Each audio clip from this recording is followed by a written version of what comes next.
Hi guys! Nandito ako ngayon sa garden. I-open ko yung aming greenhouse.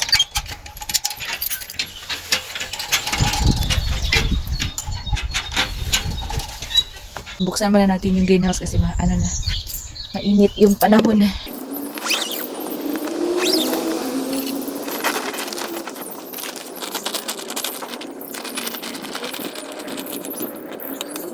Mga harvest na rin ako ng pak choy. Ang dami na, lumalago na sila. Ang dami na talagang dahon ng aking pak choy. Hindi ko ito maubos lahat na balutuin. So, ilagay ko lang yung iba sa fridge. And yung iba hindi ko na kukunin. So, ito yung ating garden update. So, ayan, pagpasok mo, yan, dito yung sa gitna pak choy. Dito sa gilid may pak choy din. Ayan, oh, yung mga salad. Ayan na, lumago na. Tapos ito pa, salad. Last week, ang liit-liit pa nito. Ayan, salad din yan. And, ito yung tinransfer ko na pak choy. Ayan, kung ano ito makasurvive, ibigay ko to sa aking kaibigan. Ayan, so ito medyo okay na siya. Ayan, ayan din. Tapos yun, itong isa medyo 50-50 pa. Pero, itong 6 pots, na yan siya, okay na yan siya. And ito yung basilicum. Dito yung spring onions. Ayun, medyo mahaba na sila. And parsley. Ayan, dill. Dito yung lemongrass. Ito maliit pa. Ayan. Pero okay na rin kasi tumubo na siya. And dito, spring onions din siya pero ibang klase.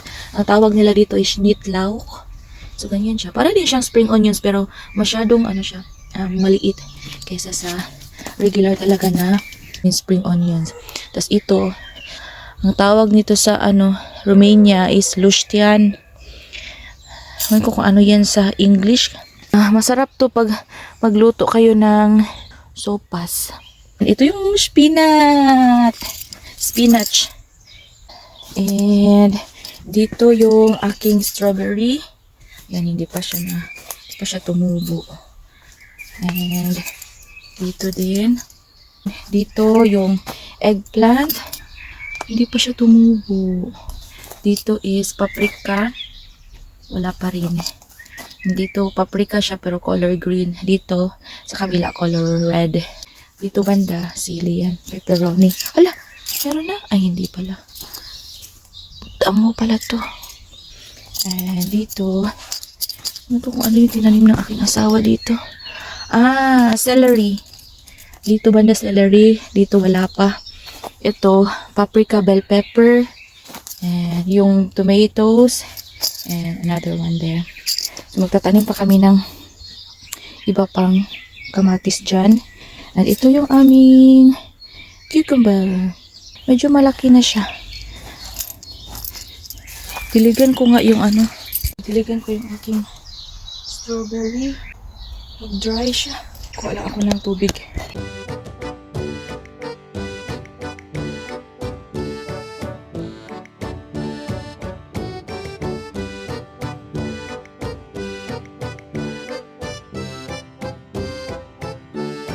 I-harvest ko yung ating pak choy. Yung kukunin ko lang yung mga malalaki na dahon.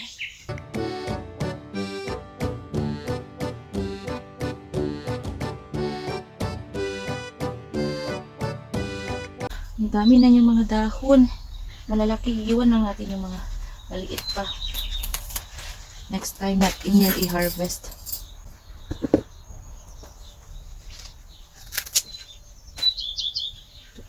Ito. Hala. May na siya. May bulaklak na. Tingnan natin ang bulaklak. Yan, may fresh na tayo na gulay. Masarap to ilagay sa sabaw. And yung minced meat. Tapos i-fry mo siya. Ang sarap-sarap.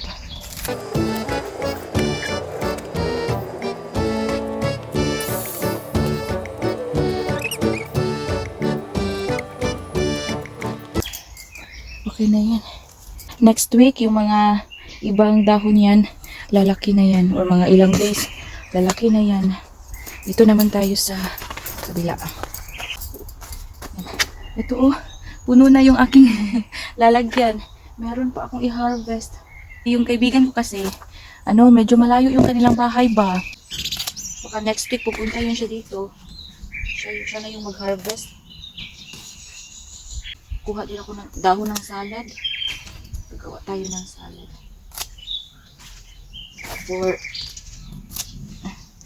For lunch or dinner. Message ko yung aking kaibigan na tiniran ko siya ng mga dahon na i-harvest niya. Hindi na magkasya yung salad na mamayang hapon ko na lang i-harvest yung salad. Ito muna. May hapon na yung salad. Ay. Ano dyan? Ayan. Ayan. Ito na lahat yung ating pak choy. Ayan, puno. Yan, may tinira lang ako doon ng mga medyo malalaki na dahon for next harvest. Yan, we're good to go. Tingnan natin yung ating iba pang pananim. So, dito banda, malapit sa gate. Yan. Yan yung carrots. And then dito, bawang. Ito, sibuyas to. And then dun sa likod, yan siya, bawang. And dito lahat, sibuyas din. Medyo, yun, malaki-laki na siya. Dito yung grapes namin. May basahan pa. Yan yung grapes. Tatlong puno. Ayan. And, ayan yung, namin, garden. Hindi pa siya tapos kasi meron pang mga i-build yung aking asawa. Ito para sa toilet. Tapos, dito naman, yung playhouse. So, yun yung hagdanan. Yan yung, foundation. Yan, ito yung mga, alam nyo ba na, itong mga bulaklak na to, kapitbahay namin yung nagtanim nito. Ayan, nakaka-touch talaga kasi last year, nag-promise siya sa akin na magtatanim daw kami ng bulaklak dito sa garden.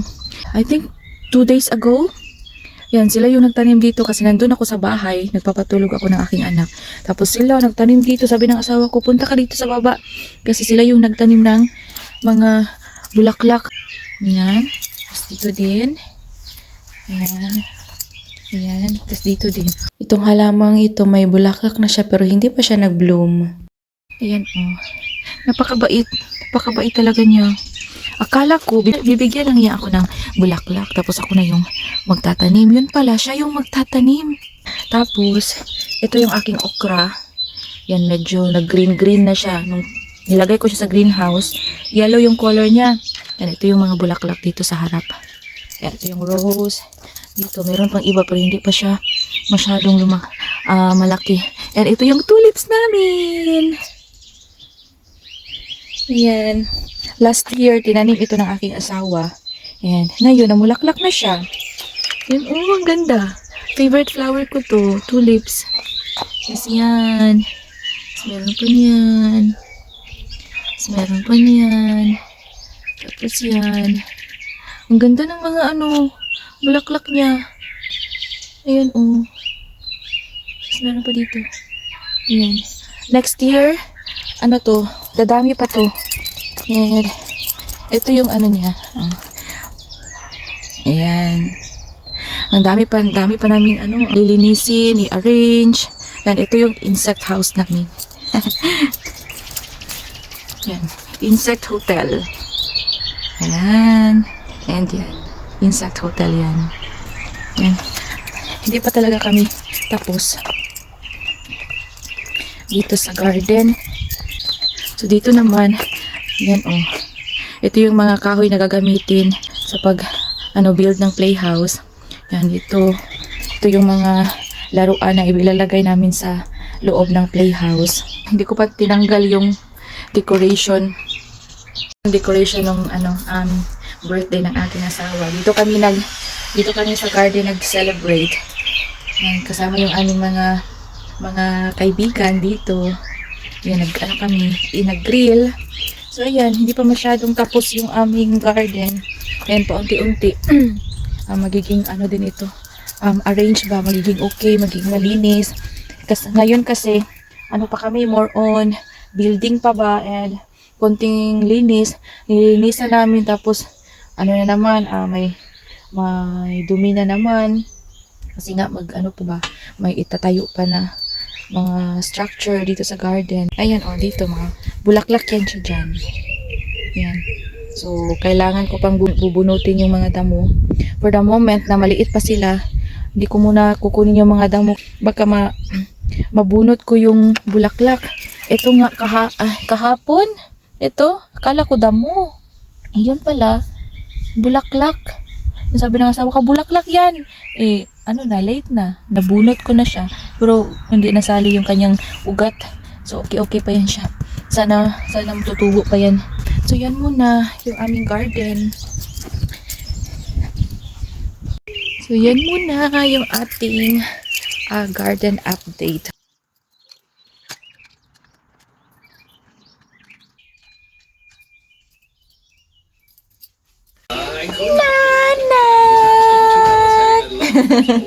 Who's that boy? Who's that little boy? Ha? Are you shy? Shouting, ha? Shouting, ha? Hapon na nga pala ngayon at nandito kami sa garden kasi dumating na yung in-order namin. Oh, there is barbecue stick po, my love. Free. Nice. Ano yun this?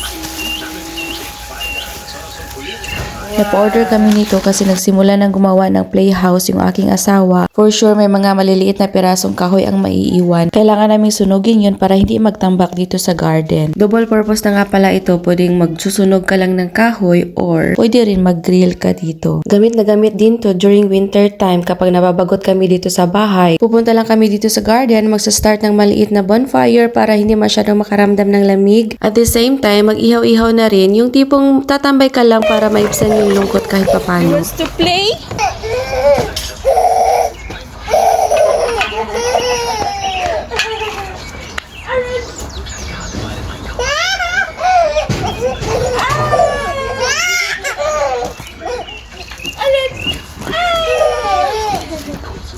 Let's have daddy.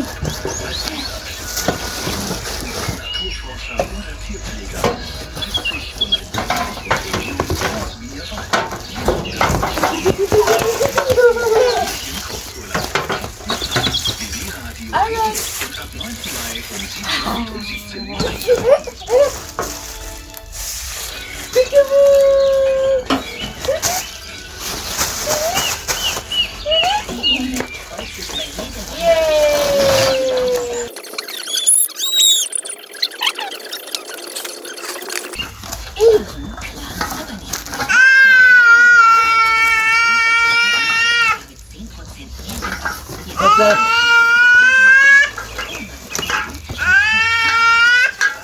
Huh? What's your problem? Are you happy?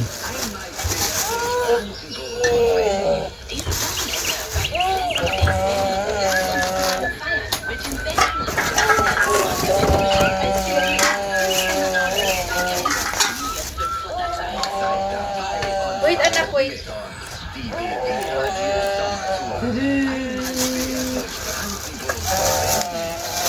Yeah, I can see you. You want to tell me? Are you cooking? Are you cooking?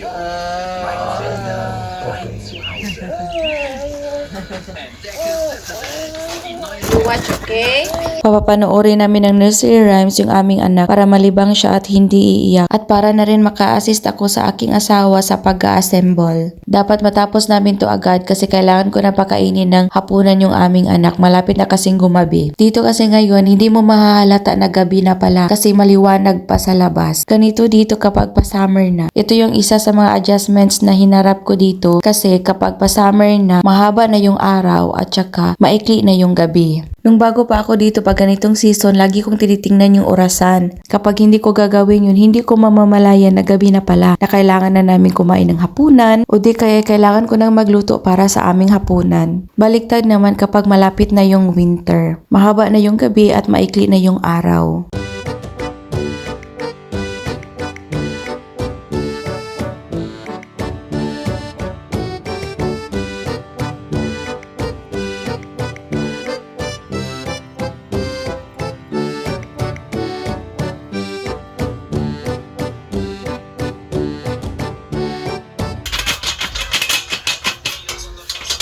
should not come out anymore. Watch out. Watch out.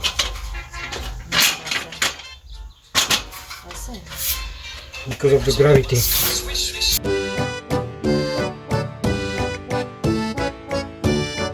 At natapos rin namin inassemble yung aming maliit na fireplace. Nilagay lang namin dito sa harapan ng aming garden house.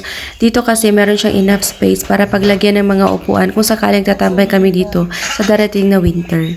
Okay, there na. Yeah. Oh, stabil. Yeah, but I will not leave it like that one like that. What's your plan? Yeah. Nilalagyan ng bricks yung ilalim ng mga paa ng aming fireplace para umangat siya konti at hindi masyadong malapit sa damo. No problem, yeah. Huh? Good. Nice, and then the chair, no? That can work, huh? Wow. It It is. Ito na yung hitsura ng fireplace. Meron siyang cover dyan sa taas. Protection yan kung sakaling ikaw ay nagsusunog at biglang hahangin. Yung stick naman na may hook, yan yung gagamitin para tanggalin yung cover sa taas. Pagkatapos ng gamitin, pwedeng iiwan lang dyan sa labas. Hindi ka mababahala na kakalawangin. Kasi meron na siyang dalang cover na waterproof. Hindi yan mababasa kung sakaling uulan or mag-snow during winter. Hindi na ako makapaghintay na mag-ihaw kami dito. Kaya ayan, tinitry ko na siya kung okay lang ba yung height ng fireplace. Sit down. Itong asawa ko naman na napaka-supportive sa aking kalukuhan, dinalhan pa ako ng upuan. Sabi niya uupo daw ako para maramdaman ko talaga kung komportable ba or okay ang taas ng fireplace kapag nagigrill na kami. You're all of them, that's not. To grill? Alam mo lang, perfect. Grilling like this. Perfect. Grill, grill, grill. Don't say it. Na, come here na. Come here. For a while.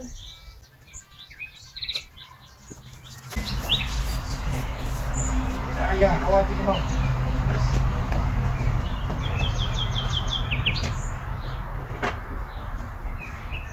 At yan na nga yung ganap sa araw namin ngayon. Thank you for watching. See you on my next one. Choose!